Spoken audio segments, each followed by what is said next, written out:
Hello friends, welcome to Siri foods. ఇన్స్టెంట్గా కరకరలాడే పునుగుల్ని దోసపిండితో ఎలా వేసుకోవాలో ఈ వీడియోలో చూపిస్తానండి. చాలా సింపుల్గా తయారు చేసుకోవచ్చు.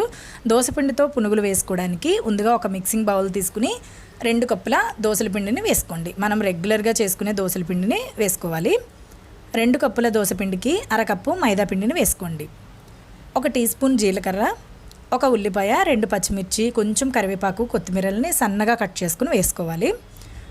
తర్వాత రుచికి సరిపడా ఉప్పు వేసుకుని ఏమాత్రం నీళ్లు వేయకుండా మనం వేసిన ఇంగ్రీడియంట్స్ అన్నీ కూడా బాగా మిక్స్ అయ్యే విధంగా చేతితోటి బాగా కలుపుకోవాలి. మీకు ఈ పిండి కొద్దిగా పలచన అయితే కనుక మరి కొంచెం మైదా పిండిని వేసుకుని కలుపుకోండి. చూడండి, ఈ విధంగా పునుగులు వేసుకోవడానికి ఈ విధమైన కన్సిస్టెన్సీ రావాలి. దీంట్లో సోడాగుండ వేయాల్సిన అవసరం లేదు.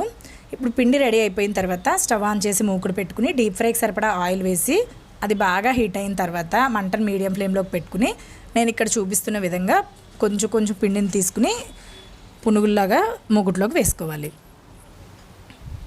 వీటిని వెంటనే కదిపేయకూడదండి, కాసేపు అలా వేగనివ్వాలి. కొంచెం సేపు వేగిన తర్వాత అప్పుడు గరిటె పెట్టి రెండో వైపుకు టర్న్ చేసుకుంటూ వేయించుకోవాలి. దీంట్లోకి సోడాగుండ వేయాల్సిన అవసరం లేదండి. చక్కగా పులిసిన దోసపిండి అయితే చక్కగా పొంగుతూ కరకరలాడుతూ చాలా బాగా వస్తాయి, చాలా టేస్టీగా కూడా ఉంటాయి. పులిసిన పిండి కాకపోయినా అప్పటికప్పుడు చేసుకున్న పిండితో అయినా కూడా ఇవి వేసుకోవచ్చు.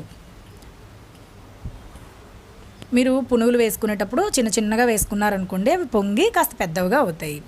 ఇలాగే దోసపిండితో కాకుండా ఇడ్లీ పిండితో కూడా వేసుకోవచ్చండి. ఆల్రెడీ మన ఛానల్లో వీడియోని పెట్టాను ఇడ్లీ పిండితో పునుగుల్ని, ఆ వీడియో కూడా ఒకసారి చూడండి. చూసారా, ఇవి నిదానంగా వేయించుకుంటూ ఇలా గోల్డెన్ కలర్లోకి వచ్చేసాయంటే మనకి పునుగులు రెడీ అయిపోయినట్టే. వీటిని ఒక ప్లేట్లోకి తీసేసుకుని చక్కగా వేడివేడిగా టమాటో చట్నీతో సర్వ్ చేసుకుంటే చాలా టేస్టీగా ఉంటాయండి ఇవి. ఇలా ఒక వాయి తీసేసిన తర్వాత రెండోసారి పునుగులు వేసుకునేటప్పుడు నూనెని ఒక్కసారి మంటని హై ఫ్లేమ్లో పెట్టుకుని అప్పుడు పునుగులు వేసుకుంటే మరలా క్రిస్పీగా చాలా బాగా వస్తాయి.